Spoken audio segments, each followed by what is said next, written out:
ಸ್ವರೂಪಿ ವಚನ ವಾಗ್ಮಯಾಚಾರ್ಯ ಸರ್ವಾಂಗ ಲಿಂಗಮೂರ್ತಿ ಶಿವಾಚಾರ ಚಕ್ರವರ್ತಿ ಸರ್ವಾಚಾರ ಸಂಪನ್ನ ಪರಮ ಗುರು ನಿಜದ ಗುರು ಅರಿವಿನ ಗುರು ತತ್ವಸಾಗರ ದಲಿತೋದ್ಧಾರಕ ಮೊಟ್ಟ ಮೊದಲ ಸಮಾಜವಾದಿ ವಿಶ್ವದ ಮೊಟ್ಟ ಮೊದಲ ಸಮಾಜವಾದಿ ದಾಸೋಹ ಪ್ರೇಮಿ ವಿಚಾರ ಕ್ರಾಂತಿಯ ನಿರ್ಮಾಪಕ ಮಹಾ ಮಾನವತಾವಾದಿ ಸಮಾನತೆ ಅಧಿಕಾರ ಅನುಭವ ಮಂಟಪದ ಶಿಲ್ಪಿ ಯುಗ ಪ್ರವರ್ತಕ ಯುಗದ ಉತ್ಸಾಹ ಕನ್ನಡ ಕುಲೋದ್ಧಾರಕ ಕರ್ನಾಟಕದ ಸಾಂಸ್ಕೃತಿಕ ನಾಯಕ ಕನ್ನಡದ ಅಣ್ಣ ಕನ್ನಡದ ಸಾಕ್ಷಿಪಟ್ಟೆ ಕನ್ನಡದ ನಾಡದೇವರು ಧಾರ್ಮಿಕ ಸಾಮಾಜಿಕ ವೈಚಾರಿಕ ಕ್ರಾಂತಿಗಳನ್ನು ಹುಟ್ಟುಹಾಕಿದಂತಹ ವಿಶ್ವದ ಶ್ರೇಷ್ಠ ದಾರ್ಶನಿಕ ಅಣ್ಣ ಬಸವಣ್ಣನವರ ಜಯಂತಿಯನ್ನ ಪ್ರತಿ ವರ್ಷದಂತೆ ವಚನ ಜ್ಯೋತಿ ಮೂಲಕ ಈ ವರ್ಷವೂ ಆಚರಿಸ್ತಾ ಇದೆ.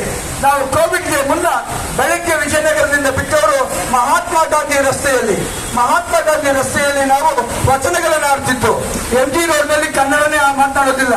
ವಚನ ಜ್ಯೋತಿ ಬಳಗ ಬಸವ ಜಯಂತಿ ಎಂದು ಮಹಾತ್ಮ ಗಾಂಧಿ ರಸ್ತೆಯಲ್ಲಿ ಸಂಜೆ 6:30ಕ್ಕೆ ಇದೇ ನಮ್ಮ ಕಲಾ ತಂಡಗಳು ಕಲಾ ಪ್ರದರ್ಶನ ಮಾಡ್ತಾ ಇದ್ದು, ವಚನಗಳ ಆಡ್ತಿ ಜಯಘೋಷ ಕೂಗ್ತಾ ಇದ್ದು. ಇಂತಹ ಈ ಕೋವಿಡ್ ನಂತರ ಬರೀ ವಿಜಯನಗರ ಭಾಗಕ್ಕೆ ಮಾತ್ರ ಸೀಮಿತವಾಗಿದ್ದೇವೆ. ಈ ನಾಡಿನಲ್ಲಿ ವಿಚಾರ ಕ್ರಾಂತಿಯನ್ನು ಅರಿದಂತಹ ಅಣ್ಣ ಬಸವಣ್ಣನ ಸ್ಮರಣೆಯನ್ನ ಬಸವಣ್ಣನ ಹೆಜ್ಜೆ ಹಾಕುವುದರ ಮೂಲಕ ನಾವು ಮಾಡಿದ್ದೇವೆ. ಹಾಗಾಗಿ ಬಂಧುಗಳೇ, ಅಣ್ಣ ಹೇಳ್ತಾರೆ, ಭಕ್ತಿ ಶುಭಾಶಯ ನುಡಿಯ ನುಡಿವೆ ನುಡಿದಂತೆ ನಡೆವೆ, ಭಕ್ತಿ ಶುಭಾಶಯ ನುಡಿಯ ನುಡಿವೆ ನುಡಿದಂತೆ ನಡೆವೆ, ನಡೆಯೊಳಗೆ ನುಡಿಯ ಪೂರೈಸುವೆ, ಒಂದು ಜವೆ ಕೊರತೆಯಾದರೆ ಎನ್ನು ನೆಟ್ಟಿನಿ ಎತ್ತು ಹೋಗು ಕೂಡ ಸಂಗಮದ ಅಂತ ಹೇಳಿದ್ದಾರೆ. ಹಾಗಾಗಿ ನಡೆಯೊಳಗೆ ನುಡಿಯ ಪೂರೈಸುವ ಬದುಕು ನಮ್ಮದಾಗಬೇಕು. ಅಣ್ಣ ಹೇಳಿದಂಗೆ ಏದು ಬಂದಿರಿ ಅದಲು ಬಿದ್ದಿರಿ ಎಂದರೆ ನಿಮ್ಮ ಮೈಸಿರಿ ಆರಿಯುವುದೇ, ಕುಳ್ಳಿರೆಂದರೆ ನೆರೆ ಕುಳಿಯುವುದೇ, ಒಡಲ್ ನುಡಿದರೆ ಹೊಟ್ಟೆ ಒಡೆಯುವುದೇ, ಕೊಡಲಿಲ್ಲದಿದ್ದರನ್ನು ಗುಣವಿಲ್ಲದಿದ್ದರೆ ಕೆರೆಯಿ ಮೂಗ ಕೊಯ್ಯದೆ ಮಾಡ್ಮನೆ ಕೂಡಲ ಸಂಗಮದಿಲ್ಲ. ಹಾಗಾಗಿ ಬಂದವರನ್ನ ಸಿಕ್ಕವರನ್ನ ಆತ್ಮೀಯರನ್ನ ಪ್ರೀತಿಯಿಂದ ಮಾತನಾಡಿಸಬೇಕು. ನುಡಿದರೆ ಮುತ್ತಿನ ಹಾರದಂತಿರಬೇಕು, ನುಡಿದರೆ ಮಾಣಿಕ್ಯದ ದೀಪ್ತಿಯಂತಿರಬೇಕು, ನುಡಿದರೆ ಸ್ಫಟಿಕದ ಸಲಾಖೆಯಂತಿರಬೇಕು, ನುಡಿದರೆ ಲಿಂಗ ಮೆಚ್ಚಿ ಹೌದೆನ್ನಬೇಕು ಅನ್ನೋ ರೀತಿಯಲ್ಲಿ ನಮ್ಮ ಮಾತು ಬಹಳ ಶುದ್ಧವಾಗಿ ಸ್ವಚ್ಛವಾಗಿ ಮತ್ತು ಪ್ರೀತಿಯಿಂದ ಇರಬೇಕು, ಮುಟ್ಟಿನ ಹಾರದಂತೆ ಇರಬೇಕು ಅಂತ ಹೇಳ್ತಾ ಅಣ್ಣನ ಕೊನೆಯ ಮಾತು ಬಹಳಷ್ಟು ಮಾತು. ನಾನು ಈಗ ಕೊನೆಯ ಮಾತು, ಅಯ್ಯ ಎಂದರೆ ಸ್ವರ್ಗ, ಎಲವೋ ಎಂದರೆ ನರಕ. ಈ ಪಾಪನ್ನು ನಾನು ಪ್ರೀತಿಯಿಂದ ಮಾತಾಡಿಸಿದ್ರೆ ಅದು ಮಾತಾಡುತ್ತೆ. ಪಾಪು ಅಂದ್ರೆ ಅದನ್ನ ಮುಖ ತಿರ್ಸ್ಕೊಂಡು ಹೋಗುತ್ತೆ. ಇದು ವಾಸ್ತವ. ಅಯ್ಯ ಚಿನ್ನೋ ಅಂದ್ರೆ ಅದು ನಮ್ಮ ನೋಡುತ್ತೆ, ಅಂಕಲ್ ಅನ್ನುತ್ತೆ. ಇಲ್ಲ ಅಂದ್ರೆ ಅಯ್ಯ ಅಂದ್ರೆ ಎಲವೋ ಅಂದ್ರೆ ಅವನು ಮುಂದಕ್ಕೆ ಹೋಗುತ್ತಾನೆ. ಹಾಗಾಗಿ ಅಣ್ಣ ಹೇಳ್ತಾನೆ, ಅಯ್ಯ ಎಂದರೆ ಸ್ವರ್ಗ, ಎಲವೋ ಎಂದರೆ ನರಕ. ನಮ್ಮ ಬದುಕಿನಲ್ಲಿ ನಾವು ಈ ಸೂತ್ರಗಳನ್ನು ಅಳವಡಿಸಿಕೊಂಡ್ರೆ ನಮ್ಮ ಬದುಕು ಬಂಗಾರವಾಗುತ್ತೆ, ಸುಂದರವಾದ ಬದುಕು ನಮ್ಮದಾಗುತ್ತೆ. ಮಕ್ಕಳ ಲೋಕ ಎಂಬುದು ಕರ್ತಾರನ ಕಮ್ಮಟವಯ್ಯ, ಇಲ್ಲಿ ಸಲ್ಲುವರು ಅಲ್ಲಿಯೂ ಸಲ್ಲುವರಯ್ಯ, ಇಲ್ಲಿ ಸಲ್ಲದವರು ಎಲ್ಲಿಯೂ ಸಲ್ಲುವರು ಅಂತ ಹೇಳ್ತಾನೆ. ಬದುಕು ಅತ್ಯಂತ ಚಂದಮಾನದ್ದು. ಇಂದಿನ ಬದುಕು ನಮಗೆ ಗೊತ್ತಿಲ್ಲ, ಮುಂದಿನ ಜನ್ಮ ನಮಗೆ ಗೊತ್ತಿಲ್ಲ.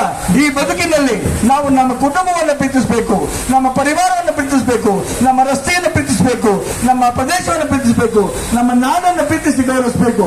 ಆದಾಗ ನಮ್ಮ ನಾಡು ಸಮೃದ್ಧವಾಗುತ್ತದೆ, ಕಲ್ಯಾಣ ರಾಜ್ಯವಾಗುತ್ತೆ. ಕಲ್ಯಾಣ ರಾಜ್ಯ ಅಣ್ಣ ಯಾವುದೇ ಜಾತಿಗೆ ಯಾವುದೇ ವರ್ಗಕ್ಕೆ ಸೀಮಿತವಾದವನ್ನಲ್ಲ. ಮಾದಾರ ಚೆನ್ನಯ್ಯ, ಮಾದಾರ ಧೂಳಯ್ಯ, ಅಂಬಿಗರ ಚೌಡಯ್ಯ, ಒಕ್ಕಲಿಗ ಮುದ್ದಣ್ಣ, ನುಲಿಯ ಚಂದಯ್ಯ, ಗಟ್ಟಿವಾಲಯ್ಯ, ಹಾಗೆ ಕೊಟ್ಟವೆ, ರೆಮ್ಮವೆ, ಸತ್ಯಕ್ಕ, ಉರುಲಿಂಗ ಪೆದ್ದಿ, ಹೀಗೆ ಎಲ್ಲ ವರ್ಗವರ್ಣದವರನ್ನ ಒಪ್ಪಿಕೊಂಡು ನಡೆದಂತವನು ಬಸವಣ್ಣ. ಒಪ್ಪಿಕೊಂಡು ನಡೆದಂತ ಬಸವಣ್ಣನನ್ನ ಕರ್ನಾಟಕ ಸರ್ಕಾರ ಕರ್ನಾಟಕದ ಸಾಂಸ್ಕೃತಿಕ ನಾಯಕ ಅಂತ ಈ ಬಾರಿ ಅಧಿಕೃತವಾಗಿ ಘೋಷಣೆ ಮಾಡಿದೆ. ಕರ್ನಾಟಕ ಸಾಂಸ್ಕೃತಿಕ ನಾಯಕ ಮಾತ್ರ ಅಲ್ಲ, ಅವನು ಹೇಗೆ ಚಾಮುಂಡೇಶ್ವರಿ ನಾಡ ದೇವತೆ ಅಂತ ನೀವು ಕರಿತೀರ, ನಾನು ಆ ಬಸವಣ್ಣ ನನ್ನ ಕನ್ನಡ ನಾಡಿನ ದೇವರು. ವಚನಗಳು ಈ ನಾಡಿನ ಸಾಂಸ್ಕೃತಿಕ ಸಂಪತ್ತು, ಯಾವುದೇ ಜಾತಿಗೆ ಯಾವುದೇ ವರ್ಗಕ್ಕೆ ಮೀಸಲಾದಂತ. ಹಾಗಾಗಿ ವಚನಗಳನ್ನ ಅರಿಯೋಣ, ವಚನಗಳನ್ನ ಆಲಿಸೋಣ, ವಚನ ತತ್ವದಂತೆ ಬಾಳೋಣ ಅಂತ ಹೇಳ್ತಾ ಈಗ ನಮ್ಮ ಗಂಗಾಧರ್ ವಾದನ ಒಂದು ಗಂಗಾಧರ್